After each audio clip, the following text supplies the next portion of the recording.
Good afternoon, Tony Dattino doing my Live with Tony. I am the founder of the United States National Memory Championship, author of 2 books, and I keep pulling out my latest book, which is called Grassroots Leaders. And I keep referring to it because within it, I wrote about what I call 7 brain principles that impact the human mind and brain health and our ongoing way of how we go about living. And I'm just continuing to read articles in various publications and magazines and health notes and things about brain health and things we should do for cognitive fitness. And the thing that has been amazing is so many people have identified me as a thought leader and being ahead of myself. And I'm beginning to get to believe that because as I've looked at this book, which was written about 8 years ago, and I'm looking at what I was writing in it, it seems to be what I keep reading about every day in the various science journals, magazines, and reporting of the media that I get on a regular basis. So today I'm reading one that was talking about brain health, right? And all about brain health and happiness. How do we maintain happiness? And it got me to think about our Brain Power series that we have put together in a Maximum Memory Mastery online course. So here Michael Dattino left his job at Disney and put together this online course that really started with, so what are some of the things people really need to do to focus on brain health? And how do they, from that, learn to improve their memories? And so we have some nuggets in there. Think about this. As I was reading this article, and let me just clue you into the one I was reading today. It comes out of the current issue of AARP magazine with Alan Alda on the cover. And I was going to do a story on Alan Alda, or I was going to do a Live with Tony on Alan Alda because he had so many things in it about the science of science and data and getting information. But then I come across in this issue, so let me make sure I give you the right issue here. It's somewhere on here. It's the June-July. Oh my goodness, I'm a little bit late getting this one, but it came today. In any case, it's all about happiness in hard times. And there are some parts of it I thought were really worth sharing. Some parts I've been sharing with my Live with Tony audience for the last 6 months, and a few things I totally disagree with. So I've decided I'm going to take this particular Live with Tony series, I'm going to break it into 2 pieces. One that we're going to do today is to talk about a little bit about what I call gig.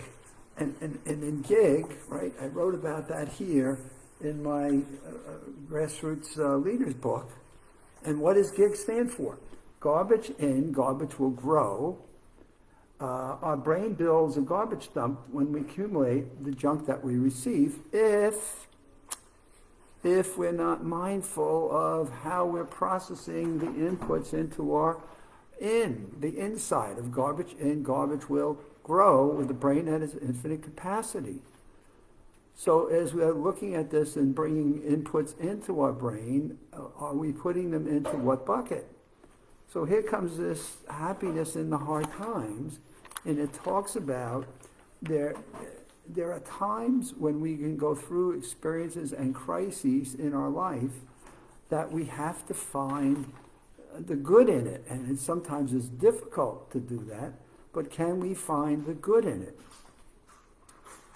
And you control your own gig. So what I wrote about here is the opposite of garbage in, garbage grows could be good in and good will grow.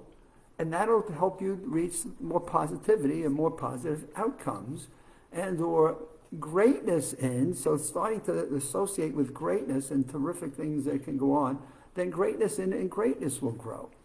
So we have this filtering system in our own brains deciding what are we putting into our brains, how are we processing that, and do we want to let it run into what we call a synergy of infinite thinking power of garbage, or do we have the option, and we do have the option choices, to bring it to infinite power of goodness and greatness? So here comes this Happiness in Hard Times article, and it starts talking about this whole notion about happiness. And how do we reach happiness? And what can we do as humans in predicting our own happiness? And what it suggests in terms of what is written here is we are terrible as humans in predicting our own happiness.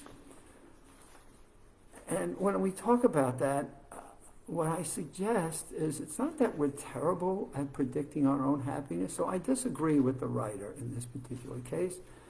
We're not terrible at predicting our happiness. We're terrible in how we generate or what direction we send our gig in. And we're not mindful of, if we let our minds ruminate on the stresses and the worries and the concerns of the world, which we currently have lots of in today's COVID-19 environment. But if we let that sit, and that's the way we live our day, and the kids are a problem, and my job is a problem, and the finances, these are all valid stressors. But can we find new pathways? Can we think of how to switch some of those and get ourselves out of a comfort zone and grab onto something that is positive or good? What's interesting about happiness, as I was going through and glancing through the article, is how we judge our own happiness is not an external force. It comes from within. So our own judging of happiness, if we're going to compare it to our neighbors, or we're going to compare it to other people, we've already doomed ourselves into missing the definition of our own happiness, which is driven based on our own values and how we set our own goals and standards and how we live by those standards. So it was interesting in this article, and I just went bananas with it. They got the research is that, okay, it's in the genes, right? You have happiness genes. 35% of your happiness is by your genes. And I'm like, who has counted those genes and who has got the proof of that? Because I would take a totally different opinion on this and turn around and say, I can show you hundreds of people that have come through the memory championship, the USA memory competition, and have brought themselves to a point in their life that they never thought they could reach, and therefore they're on a happy scale of self-confidence and self-esteem, and stories and successes in their life that they would clearly define as happiness. So I would disagree with this on 2 points. Number one, disagreeing with it, their genes. Tell me who's counting those genes and how they're doing it. Number two, have we talked to people that have sacrificed in their lives, have worked hard, have done things that they never thought that were possible, and ask them if they think they're happy about what they've been able to accomplish and the achievements they've had and their self-esteem and their self-ability. So, and yes, people say over and over again, money isn't everything, and it is not. But boy, money sure is a stressor in this day and age when people are worried about their jobs and their incomes and paying their houses. So to the point that money doesn't guarantee happiness, the lack thereof can sure as heck guarantee sadness and one heck of a struggle. And you don't have to be married and attached to it, but boy, you sure need to have some of it in order to buy your groceries and live your life and have a place of clothing and shelter. And so there's a reverse point to money doesn't buy happiness, but boy, it sure can buy misery, and or the lack thereof can sure put you into a misery state. And then not comparing yourself to others. The interesting part when you study the human brain is we're not hardwired, right? Other than maybe we've got some of these genes, which I would be interested to know more about, but we're not hardwired for happiness, which is an interesting perspective. Our fight or flee extremes in terms of what we are hardwired causes us to focus more on trouble and problems, and therefore we almost have a natural tendency to focus on problems in our lives and then try to solution those. We focus on problems in our lives and we build our stress levels. We build in a level of anxiety, and from that we go into depression, and what's the point? And let's just jump into a hole and let them put the dirt over us, which I say, no, go back to our gig, go back to our good in and good growth, and there's got to be something good that we can find out of it. So as I'm reading the article, it just, the first couple of paragraphs really grabbed me, and it was like, yes. And what was the yes that grabbed me? Well, in yesterday's broadcast, I had a section in it, a piece, where I talked about music was a wonderful thing for maintaining some level of calmness and some level of discipline. And so here in the article, it talks about at Lenox Hill Hospital in New York City. In Lenox Hill Hospital in New York City, they play a song every time a coronavirus patient is discharged. And yesterday I was saying, my goodness, we know that music has got a great calming influence on us. It's got it reduces our blood pressure. It reduces and relieves some of our stress levels. It gives us a level of optimism. And I was saying, I've known this for years. And then I said at the time in my broadcast yesterday that years ago I read a study where Beatles music, the music of the early Beatles, was really the most impactful in terms of brain waves and brain health. So guess what song they're playing at the Lenox Hill Hospital every time a patient is discharged? It is a Beatles song. Would you like to guess at which one it might be? And then I'll give you the story they closed the article with. Here comes the sun. Here comes the sun, do-do-do-do-do. Here comes the sun. And the lyrics, the tune, and the beat of Here Comes the Sun is what they play every time a patient is discharged. And here's what the caregivers are saying. It's uplifting. It gives them a moment of happiness and joy. It gives them a moment of feeling self-satisfaction that they've helped another human being be effectively discharged from the hospital. And therefore, they're able to sustain, because we talk about the stress levels. I've asked some of the people I've talked to that work in hospitals and some of the executives, do you have any psychological counseling for your caregiving team, be it the nurses, the doctors, the techs, the environmental services people, your security people? They're there day after day in one of the biggest crises, certainly of my life.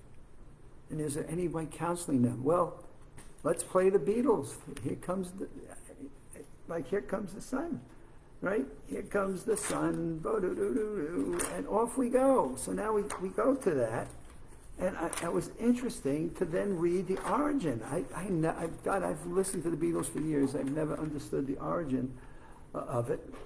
But for people, few people know Here Comes the Sun came about when it captured a song that was written by George Harrison at a moment of high levels of stress and high levels where he was just getting frustrated and tired. He couldn't face more stress-filled business meetings, didn't want to talk with bandmates. He was tired of talking to accountants. And he reached a point where he went to the house of a friend, Eric Clapton. So here's George Harrison, stressed and frustrated, on the bottom, goes to Eric Clapton's house. He borrows a guitar, and he comes up with the melody of Walking Around Eric Clapton's Garden. And the sadness or the goodness of it then comes about. At recording time, John Lennon had just been recovering from a car crash. And the day that they mixed this was the last time the four Beatles ever appeared together to create a song. So in this moment of despair, John Lennon in a car crash, in a moment of frustration, George Harrison, they created one of the best songs that are now being played in hospitals during COVID-19. So happiness does come from within ourselves, but if we're processing on the right gig and we get the right music, I'm going to just disagree with some of the writing in here, and that forget the genes, whether you have the genes or you're not. There's so much we can do in our lives that can make a difference. And I say that same thing over and over again when I think of the people that have come through the USA Memory Championship over 21 years. And I look at the feedback we're getting from people that have been listening and taking, have signed up and have engaged in the Maximum Memory online course. So it's Maximum Memory Mastery online course. And I see the difference it's making in their lives. And I don't need to pick the word, whether they're happy or they're joyous or they're just having a good old time of it, but they're proving to themselves that there are things they can do, even during COVID-19 isolation, that can make a huge difference in their lives. So why not use this time when we are isolated and feeling alone to find some time for ourselves to learn some new skills and pick those skills up and prove to ourselves that there's a way to the journey of happiness, even these times of despair and these times of stress, that we can control and take over and come out with a whole different outcome. Anybody wants to talk to me about that, send me an email at adottino. And as I usually do on my Live with Tony broadcast, I just encourage my listeners to stay safe. Please, masking, hand washing. Now I'm hearing the World Health Organization, the CDC, are saying droplets, and so make sure you have masks and where these little tiny droplets are, and especially when you're in close quarters and confined space. So I guess we want to stay out. This is a good time of year to stay outside unless the storms come. So we were outside today for a couple of hours, and the next thing we saw was thunder and lightning, and the rains came. And here in Florida, we get some serious lightning, so we came back into the house for a bit, and I prepared for my Live with Tony, which I absolutely love doing. I'm getting some really nice feedback from the broadcasting, so I will continue to go. Today is Tuesday, which is my 3 o'clock spot. Tomorrow is Wednesday. I'll be back on tomorrow evening at 7. Have a good evening, and we'll see you tomorrow.